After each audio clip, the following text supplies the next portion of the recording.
Have you ever felt the hairs on the back of your neck stand on end, or felt the sensation of cold out of nowhere, or had unexplainable nightmares? What about suddenly being able to speak in tongues, or waking up to find that you've murdered people and don't remember doing it? The following real-life stories were documented to have happened to real-life people just like you and I. In each of these cases, every person was found to have been involved in horrifying demonic events, all of which unwillingly and none of which were explainable. So prepare yourself to dive into the tales of pure evil, because here are 10 terrifying cases of demonic possession. Number 1 is the possession of Roland Doe. Roland Doe was a 14-year-old boy from the state of Maryland. He was a seemingly normal child born into a German Lutheran family. His aunt, who was a spiritualist, introduced Roland to a Ouija board, and that is when everything changed. In January of 1949, Roland attempted to contact his dead aunt with the Ouija board. Shortly after that, however, strange noises began emanating from the family's home.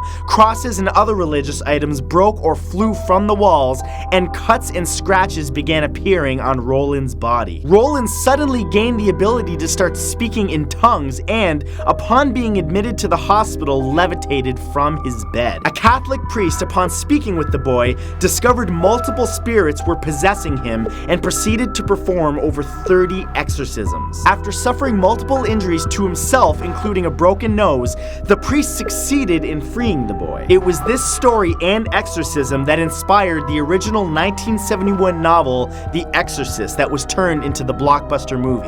And to this day, it's considered one of the most harrowing examples of demonic possession. Number 2 is the possession of Michael Taylor. In 1974, Michael and Christine Taylor were enjoying their life in Ossett, Great Britain, when Christine began noticing Michael's behavior was becoming more and more erratic. Upon bringing Michael to her Christian fellowship group, he became crazed, admitting that he felt evil within himself, and suddenly attacked the group's leader, Marie Robinson. From October 5th through 6th, a 24-hour exorcism was attempted, led by Father Peter Vincent. The clergy ended up determining that 40 demons had been taken out of Michael, but a few still remained. But that was an unfortunate omission, as upon arriving home, Michael murdered his wife with his bare hands, tearing out her eyes and her tongue, and almost tearing off her face. He then proceeded to strangle their poodle, and was found later by a policeman naked in the street, covered with blood. Number 3 is the Smurl Haunting. Jack and Janet Smurl were a regular couple who lived in a home in West Pittston, Pennsylvania. The couple alleged that between 1974 and 1989, a demon inhabited their home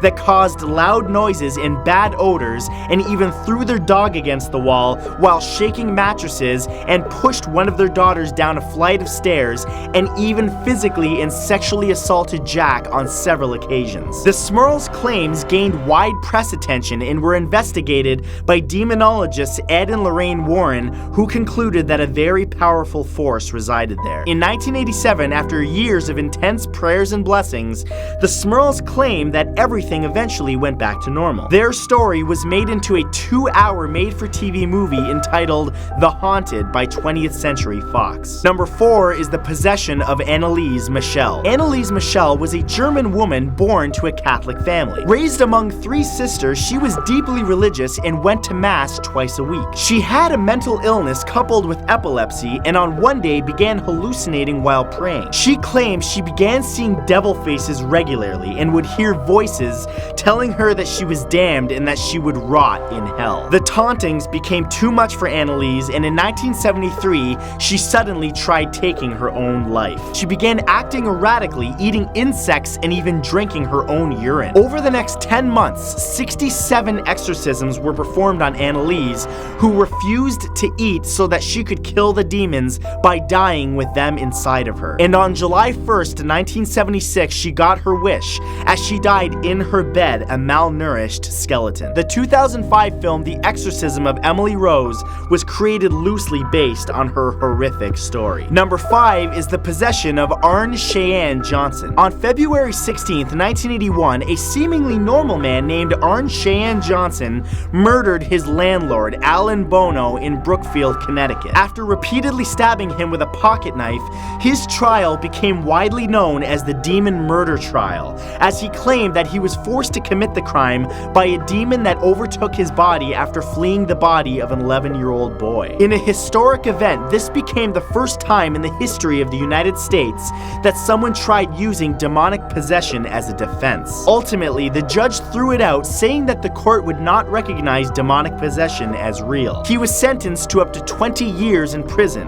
However, he was released after only 5 and is now free to roam the streets. Number 6 is the Perrone family. In 1970, Roger and Carolyn Perrone, along with their 5 daughters, moved into what they thought would be the perfect home in Burrillville, Rhode Island. However, moving in proved otherwise. Almost immediately, within only a few days, bizarre occurrences began happening. Strange noises began emanating from the walls, and terrible smells like rotting flesh permeated the home. However, it got much worse. Carolyn Perrone was possessed by a spirit, causing her to speak in voices and finally to be thrown over 6 meters into the other room. Multiple exorcisms and spiritual cleansings were performed.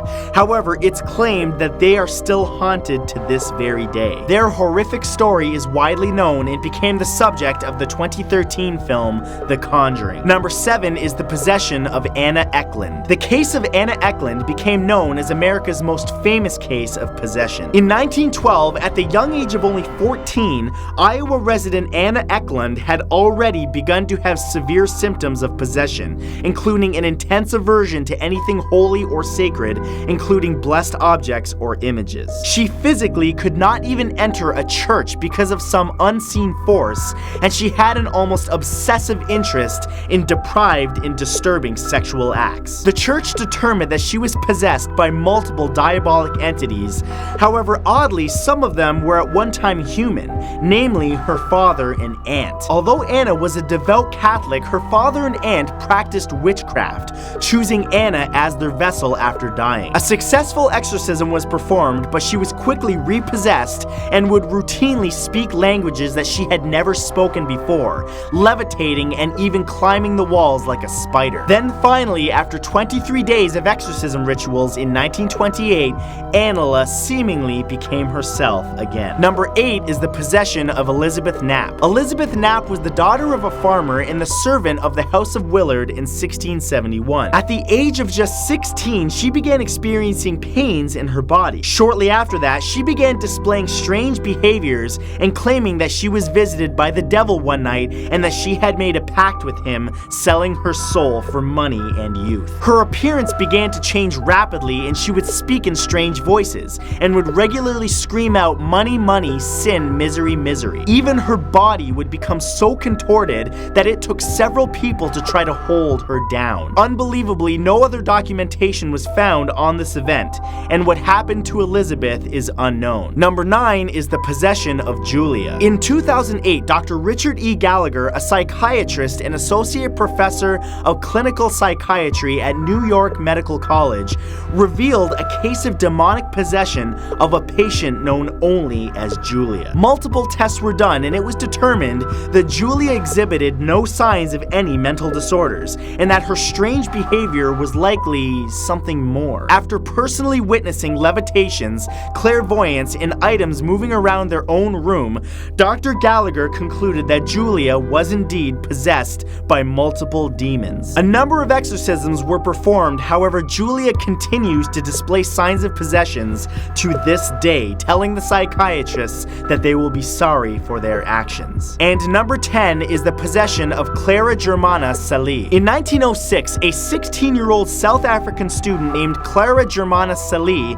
was said to be possessed by a demon, making a pact with Satan himself. Religious authorities claimed that Clara demonstrated clairvoyance by revealing the most intimate secrets and transgressions of people with whom she had never had contact. She could not bear the presence of blessed objects and seemed imbued with extraordinary strength and ferocity, hurling nuns about the covenant rooms and beating them up. She could even speak and understand multiple languages that she couldn't before and began making inhuman animal sounds. 2 separate priests performed an exorcism on Clara, where over 170 people witnessed her levitate while the exorcism was being performed. Ultimately, the priests were successful in driving out the evil inside of her, but what those witnesses saw that day would never be unseen. So those were 10 terrifying real-life possessions.